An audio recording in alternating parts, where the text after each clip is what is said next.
figure steps out of the swirling mist. A grinning maw looms from the shadows, pale face illuminated by the sickly glow emanating from a macabre lantern. A severed head, eyes sewn shut and gaping mouth, producing a moonlit gleam that catches on wicked yellow irises. During the slow march down the ramp, its next victim can only watch on as this figure of dread draws nearer, the impending doom suspended only for a brief moment of pageantry, the monster playing to the crowd, savouring the calm before the violence. Now, the Fiend's entrance is one thing that WWE and Bray Wyatt have absolutely nailed about the character since its inception, whereas some of the other choices haven't exactly landed, like, I don't know, one that rhymes with selling a hell. But what was it that was so successful about that introduction to the character? What made the Fiend standout matches and moments truly sing or scream? I think the answer is all in the execution. I'm Laurie, hailing from PartsFUNknown, and this is The Fiend Explained.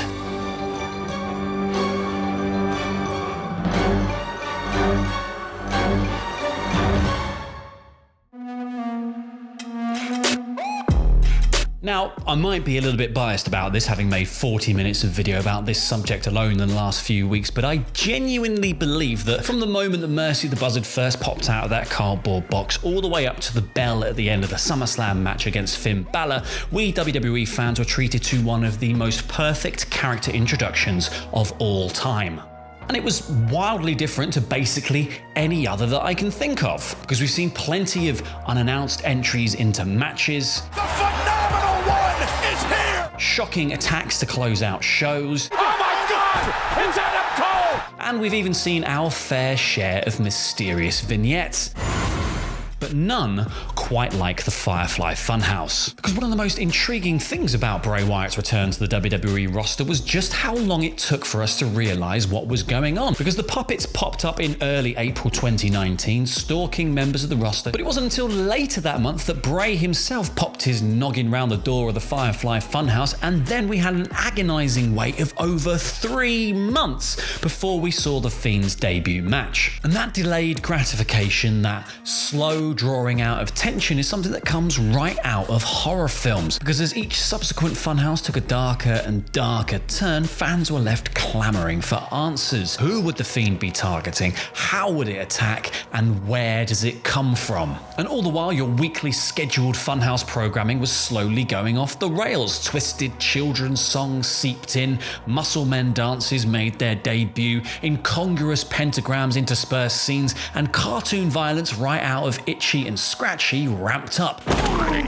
R.I.P. Ramblin' Rabbit, the Kenny of the modern era. And yet it somehow all hung together around Bray, his Mr. Rogers character brilliantly walking the line between cheerful, kid-friendly cardigan vibes and menacing monster lurking beneath the surface. It reminded me at points of Bill Skarsgård's excellent portrayal of Pennywise the Dancing Clown in Andy Muschietti's version of It. Here is a character completely capable of charming children into a false sense of security, though that murderous intent, the slavering hunger, is only ever suppressed slightly beneath the surface.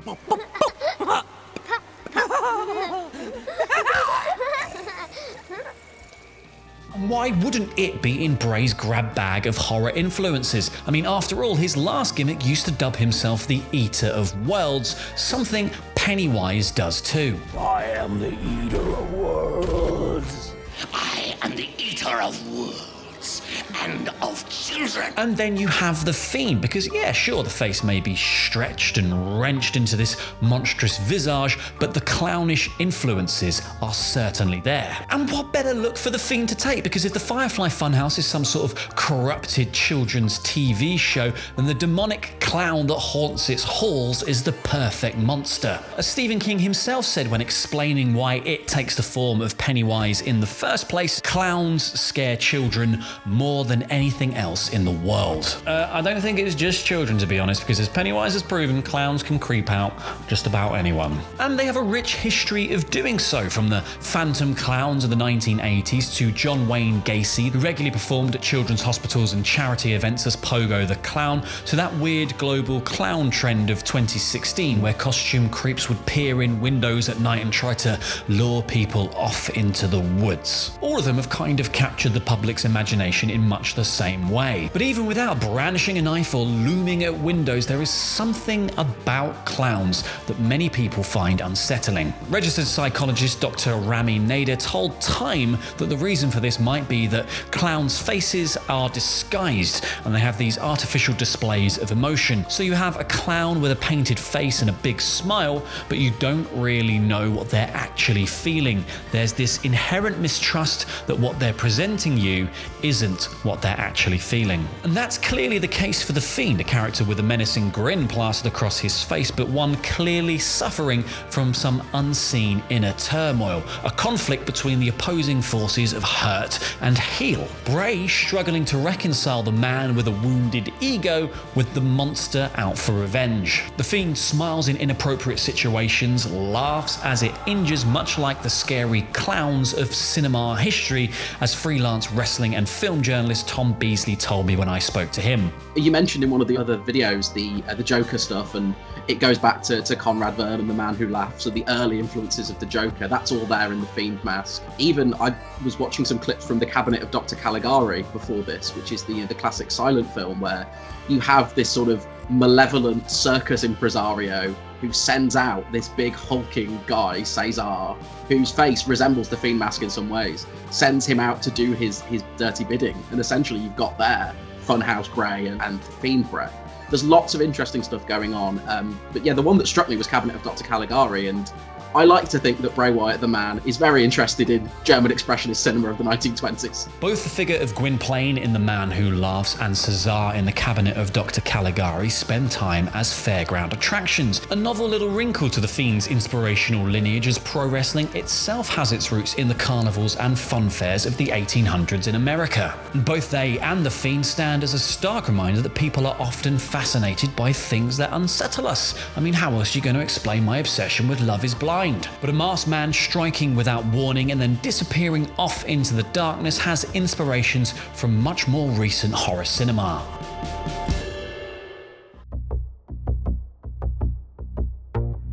So straightforwardly, he's a slasher villain. That's the kind of the core of it. He's a Freddy Krueger, he's a Jason Voorhees, he's a Michael Myers. That SummerSlam match with Finn Balor is essentially the opening quote unquote kill of any slasher movie. It's, you know, the stalk and slash sequence where ultimately he takes over them. Tom's right, that match from SummerSlam 2019 definitely feels like it could be a deleted scene from one of the Friday the 13th or Halloween films. The unsuspecting Finn Balor, who is, funnily enough, dressed in white to give him +10 innocence, is confronted by a monster. The confident, extraordinary man who called out Bray a few weeks earlier is nowhere to be found, as smiling Finn Balor is mauled and dominated by a beast. The Fiend just absolutely toys with Finn, torturing him with move after move and never going for the pin until the last moment, until he's already dead. Unlike all good stalk and slash scenes, there's that brief moment of hope as Balor fights back, seeming like he might escape, but the Fiend leaps to his feet, locking in the mandible claw, which plays brilliantly off Bray's surprising mobility for a bigger guy, but also mimicking the way a character like Jason can seemingly close the distance in the blink of an eye. A horror movie trope so burnt into popular culture that they made it a mechanic in the Friday the 13th game for players controlling the violent Voorhees. Now, admittedly, it wasn't exactly great for Finn Balor to become the disposable teenager for the Fiend to just handily dispatch, but like all good horror films, there was a hidden motive behind this seemingly random murder. You see, Balor had bested Bray Wyatt at SummerSlam 2 years prior, bringing out the Demon King to face down the Eater of Worlds and walking out with a W. So this, as most people have worked out by now, was technically a mission of revenge, and it's one the Fiend has been following up on, for the most part, ever since. because the next in line was perhaps a contentious choice of target: Seth Rollins, the then Universal Champion. What followed were a series of bumps in the night that left Seth shaken as Doomsday approached, a Hell in a Cell at the eponymous pay-per-view. Now, loads has already been said about whether this was the time to hotshot Bray into the title picture, or whether that closing moment made in an effort to protect both guys was the right decision, so I'll try not to dwell on that too much. But what I do find interesting about this match is how the entire tone screamed horror movie. Because this was the finale of a slasher film told through the medium of a wrestling match. The Fiend, this mysterious figure with enigmatic motives, has slowly torn through legends and members of the roster while simultaneously tormenting Seth Rollins. Now, the pair are trapped together, substituting the haunted cabin in the woods or the power outage suburban mansion for a chain mesh cage bathed in garish red light. There is nowhere for Rollins to run to as the Fiend begins to toy with him, so soon Seth realizes he has no choice but to fight back. He lashes out with every weapon to hand, but to no avail. The creature just shrugs off blows that would down a normal man, and even when he does topple, he just gets right back up. He just keeps coming. Title of your sex tape.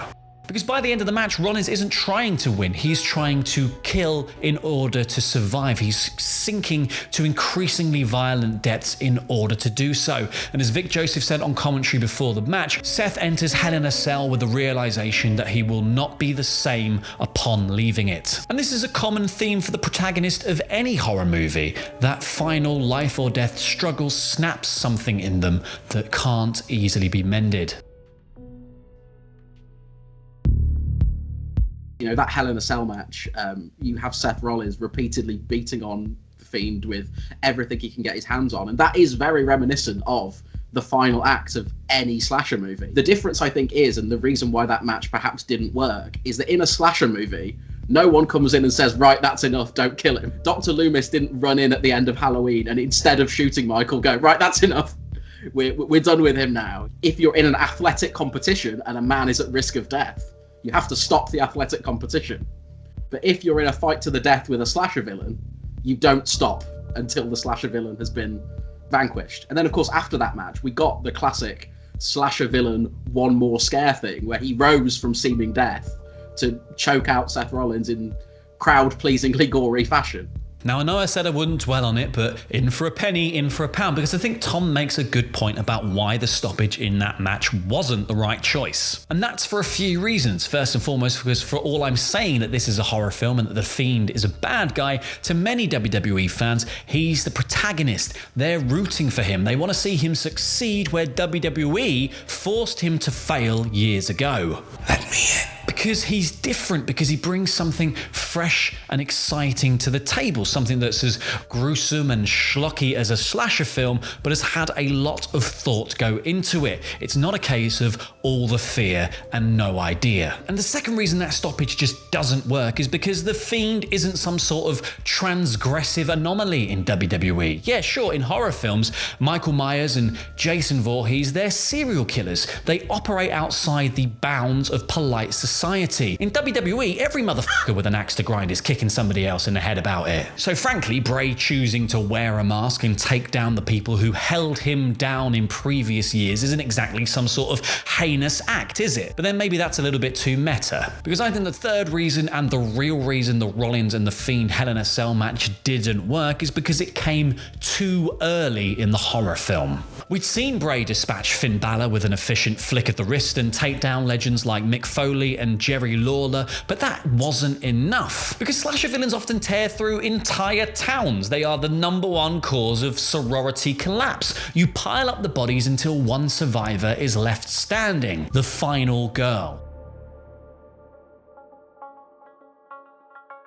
The term was coined by film scholar Carol Clover in her 1987 essay Her Body, Himself, Gender in the Slasher Film, which described the sole survivor of these murder sprees as someone with an astonishing will to survive. She alone looks death in the face, but she alone also finds the strength either to stay the killer long enough to be rescued or to kill him herself. In WWE terms, running isn't really an option for a top babyface, so the only option on the table for our final girl, Seth Rollins, is to sink to the Fiend's level.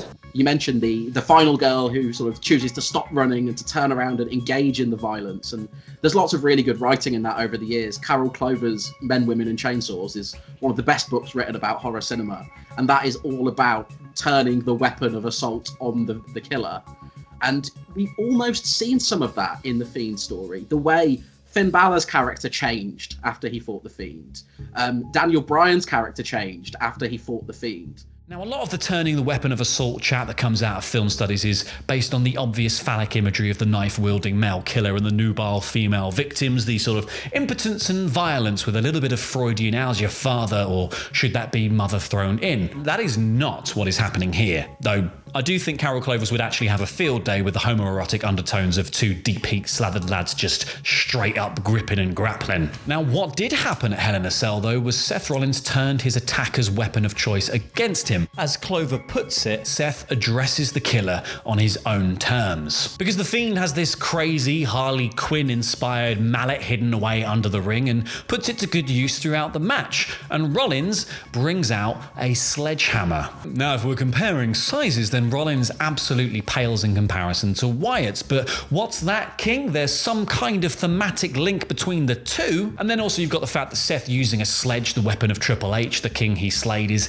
actually quite poetic when you think about it, becoming the thing you hate and all of that. So yeah, like a final girl, Seth meets the monster on its level and goes to a place that changes him in order to vanquish that foe. The only problem is, he didn't bring the audience along with him. Because normally in the slasher genre, the audience tend to revel in the violence, enjoying the thrill of each kill along with the antagonist right up until the very end. Clover said, observers unanimously stressed the readiness of the live audience to switch sympathies in midstream, siding now with the killer and now and finally with the final girl. In films like Halloween, this switching of allegiances is even shown on screen, as the opening scenes have us peering through the eyes of Michael Myers, while towards the end, we're the ones trapped in the closet with Jamie Lee Curtis's character Laurie, as Michael smashes through the door.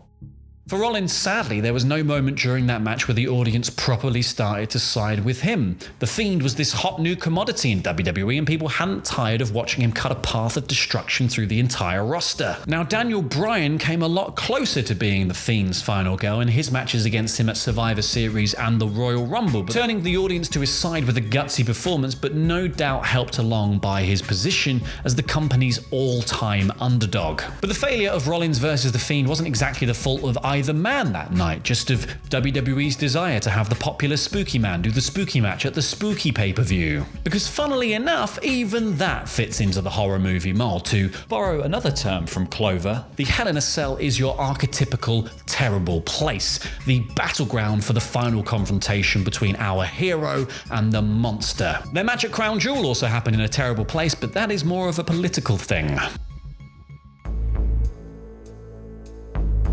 One other terrible place in all but name is the Firefly Funhouse from WrestleMania 36, and I don't know about you, but I was expecting some sort of House of Horrors Redux episode, but what we actually got was a weird existential version of This Is Your Life. But even this mind-f***ing is cut from slasher cloth. Firefly Funhouse is a Freddy Krueger dreamscape. One of the things that I think makes Elm Street perhaps the best of kind of the big slasher franchises is it doesn't root itself in the real world. Even in the first one, and certainly by the time you get to kind of Dream Warriors and other ones, so much of it's happening within the dreamscape, and Freddy Krueger has the ability to manipulate that dreamscape, which is exactly what we saw Bray Wyatt do with the Funhouse. Whenever it seemed as if Cena was getting a foothold, the world would change, the scene would change, and again he'd be on the back foot. And that's something that the Freddy Krueger character can do. He has the power to move the goalposts constantly. in order to keep the heroes off the pace. And I think that's exactly what Firefly Funhouse was. Because the match, if you could really call it that, was basically a psychological assault on John Cena, both the wrestling character and the man underneath. To go back to my earlier comparisons to Pennywise the Dancing Clown, this was more like Bray tormenting John with his worst fears. That he was almost a failure, that his rise to be the top babyface in the company was built on putting and keeping other people down, that he had become just as bad as the old guys he used to rail against. Because Pennywise confronts the children of Derry with their worst fears, one, in order to make them taste better, and two, to halt the Losers Club's attempts at stopping him. And this is exactly what Bray is doing. He's hitting John Cena where it hurts in order to exact his revenge, so he can throw him off his game, so he can make one of his arch nemesis, John Cena, disappear.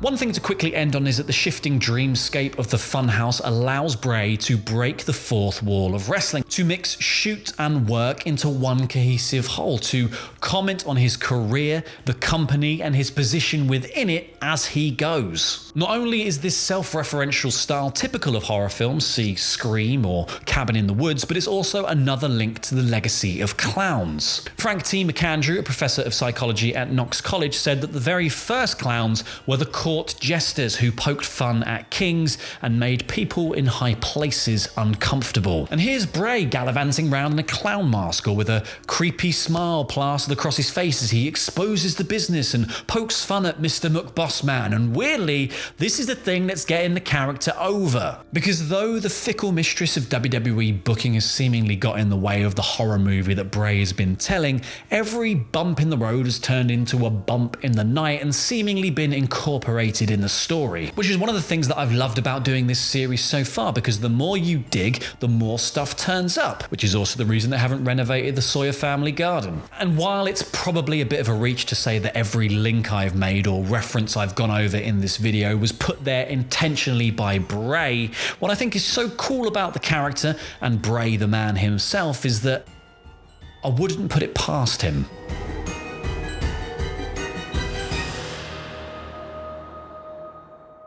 Well, thank you for watching. That's all I have on The Fiend for now.